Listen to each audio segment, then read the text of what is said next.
Hello and welcome to Nitro Talk.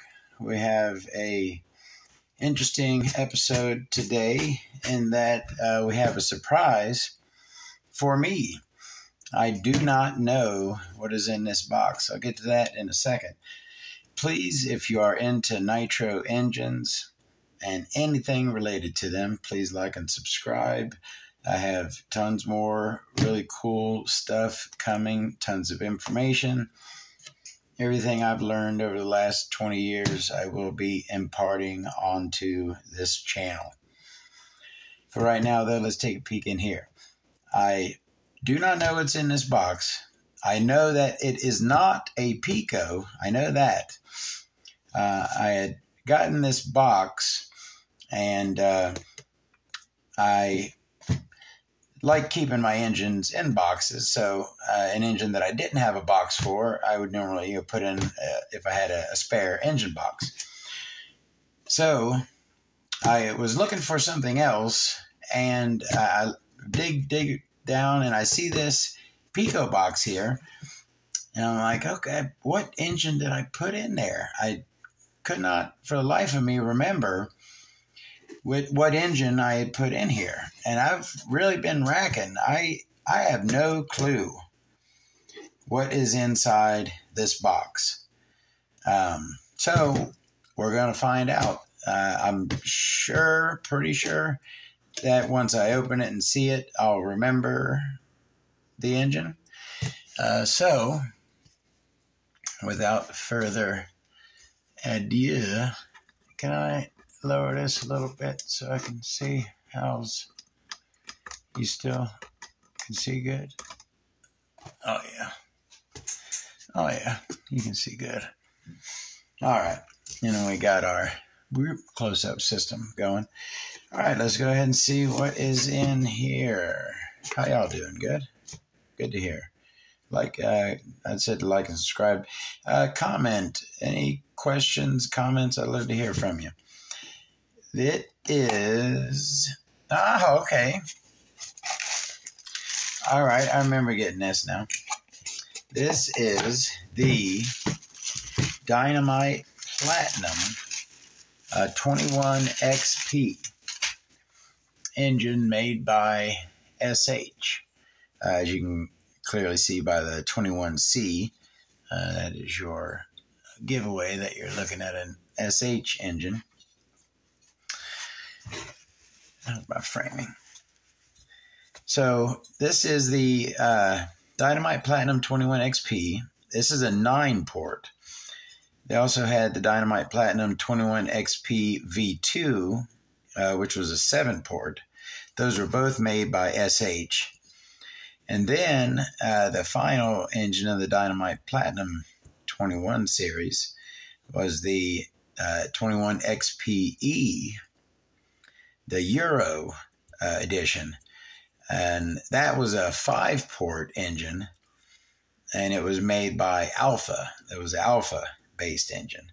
So this is a 9-port, V2 is a 7-port, the Euro by Alpha is a 5-port. But this is the one we're looking at today.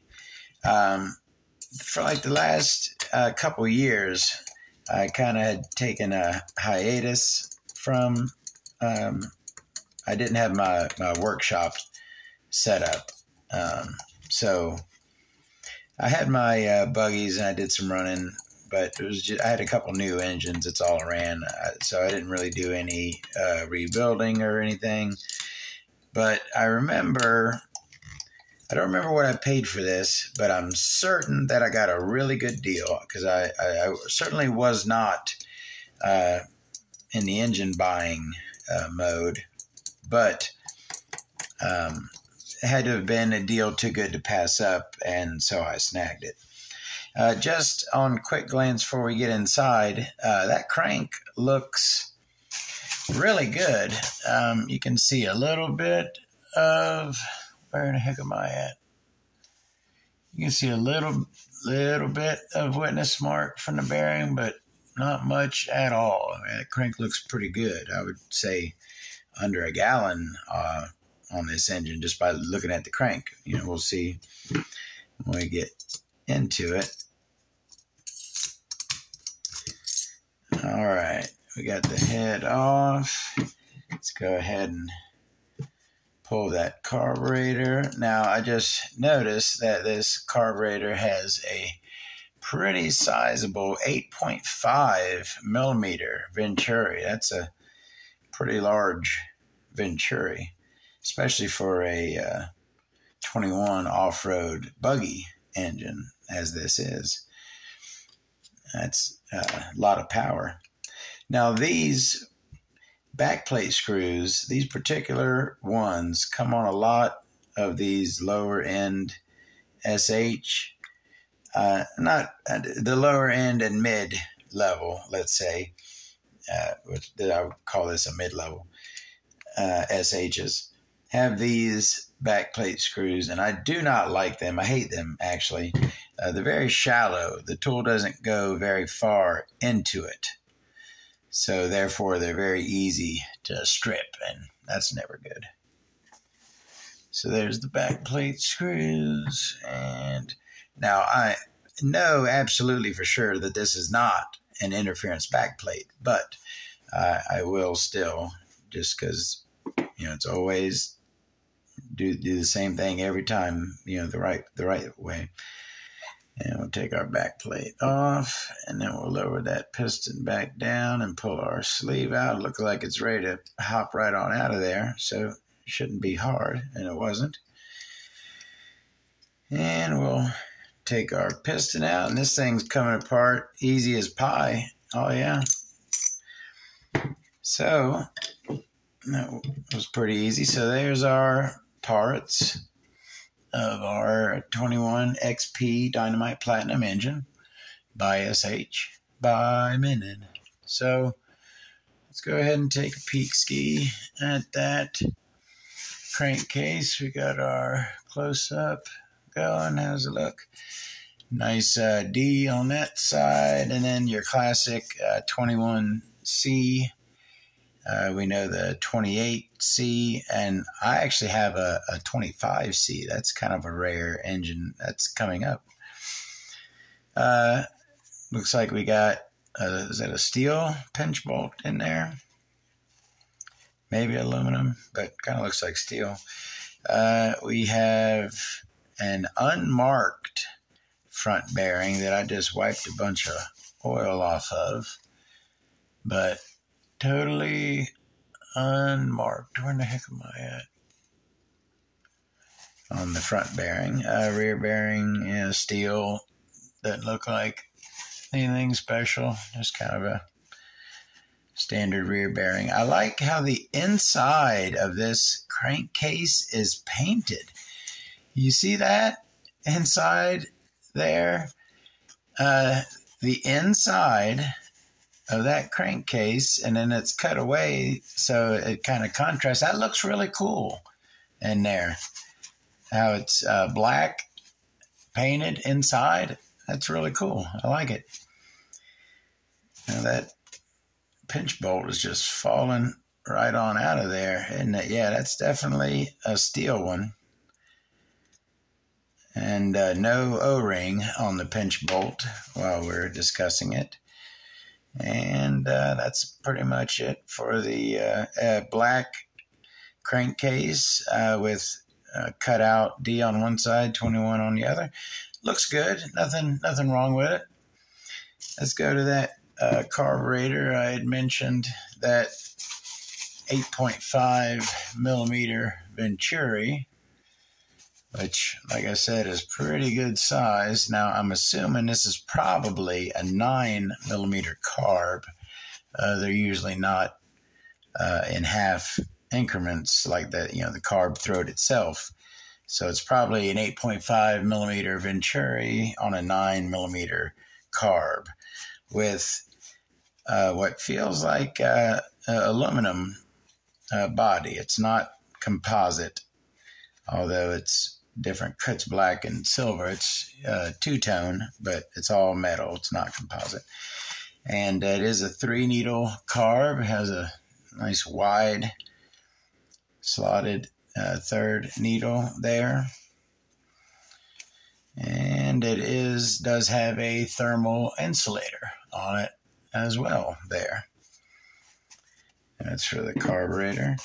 Let's go ahead and grab that head button, which is a standard. It is not a turbo head button on this thing. Looks like it has, let's see what kind of, I'm going to start checking the shim stack on these engines. So that is a 2 and that's a 1. So I believe we have a, no more on there, a 0.3 millimeter shim stack on this. Let me just double check. That's the 2. Yep, that's the 2. And that is a 1. That's a 1. So yeah, we got a 0.3 millimeter shim stack on this engine. And again, like I said, it's a standard head button, not a turbo, and it has an indicator dot so you can maintain orientation.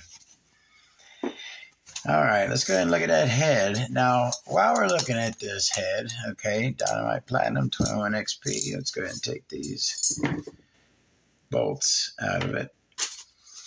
I had come up with, I thought of something the other day, right? Now, follow me for a second. These things, okay, those things right there, okay, there's some, and then there's some, okay.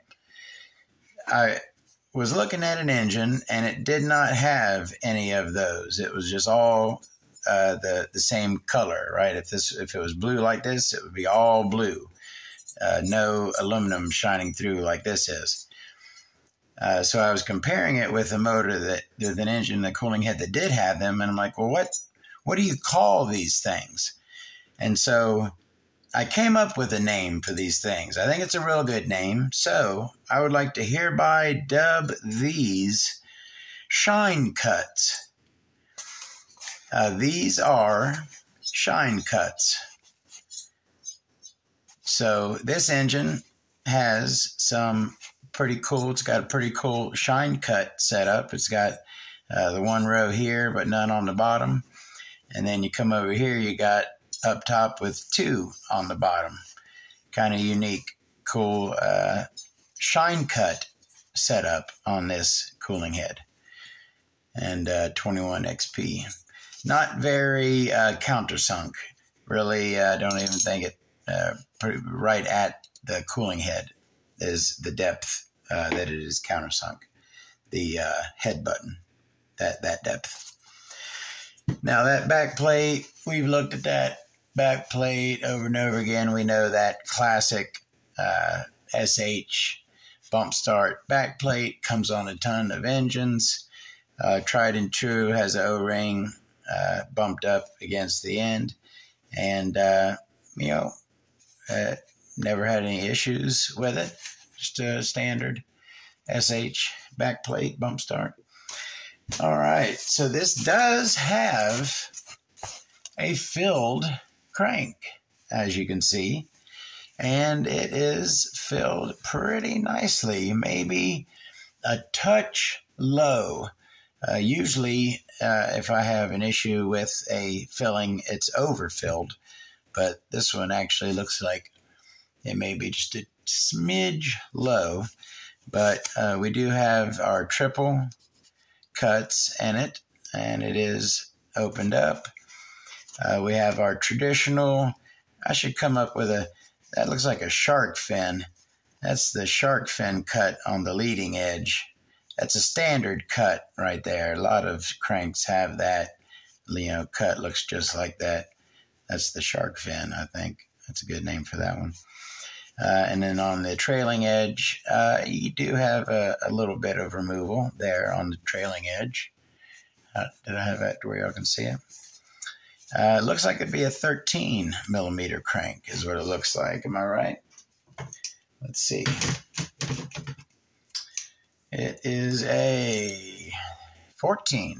It is a 14 millimeter crank. All righty. And, let's look at that piston next. So I'm looking at that. Now that, what's that say? C5 on there. And looks like a little dot matrix type printing, C5 on there.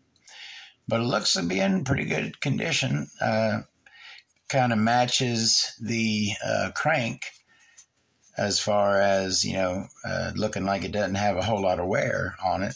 Looking, fairly new. Got a decent knife edge on that connecting rod there. 3 oil grooves. And I've got one little passage right there, one hole, kind of high. All right, so that's the piston. Are we down to the sleeve? Yeah, that's all we got left. So let's go ahead and look at that 9-port SH manufactured sleeve in the Dynamite 21 XP. We'll start there with the intake ports. We got twin. Oh yeah, here you can see twin intake ports, and then we got some very nice. Got a little baby fang and a nice angle cut on that port right there. Got a very nice angle cut leading into the baby fang on the end. And then another port below that one, and then the long port next to the exhaust. So this is a 9-port? Is that right? I mean, the only way I can get 9 is by counting the intakes as 2 and counting the exhaust. So let's look. We got intake in front, boost or intake, whatever. 1, 2, right? That's those. And then on the side, we've got 3, the long, and then 1, 2, right? So, and that's on the same on the other side. So 3 on this side, 3 on that side. That's 6, all right? 7, 8 for the 2 boost ports. That's 8. 9 is the exhaust. That doesn't make sense. You're not supposed to count the exhaust, right? But, I mean, all the literature says that this is a 9-port engine. Is this not the correct sleeve for it? I mean, certainly looks like an SH sleeve. It looks like the proper sleeve. Now, it is does have some very good work on this. I don't see any imperfections. This sleeve was cut very, very well. Every hole is shaped beautifully on this sleeve. This is a beautiful sleeve. We do have the rooftop at the top of the exhaust port there. You can see it kind of comes to a rooftop. Yeah, the 21 XP is supposed to be a 9-port. That's what it says online. I'll Google it after this and double check. But to get 9 ports, I got to count every single one, including the exhaust. So that's a boggler. Anyways, hope you enjoyed a look at this Dynamite Platinum 21 XP Nitro engine. We got plenty more Nitro engines to come. If there's a particular Nitro engine that you're interested in having a look at, please drop a comment. There's a very good chance that I have it, especially if it is a Bump Start 21 engine. That is my forte. That's my what engine I collect the most. My favorites are the 21 Bump Start off-road buggy engines. That's what I like to race. Those are the engines I like. I got plenty more coming up. Please stay tuned, like and subscribe, and I'll see you next time. Thank you very much.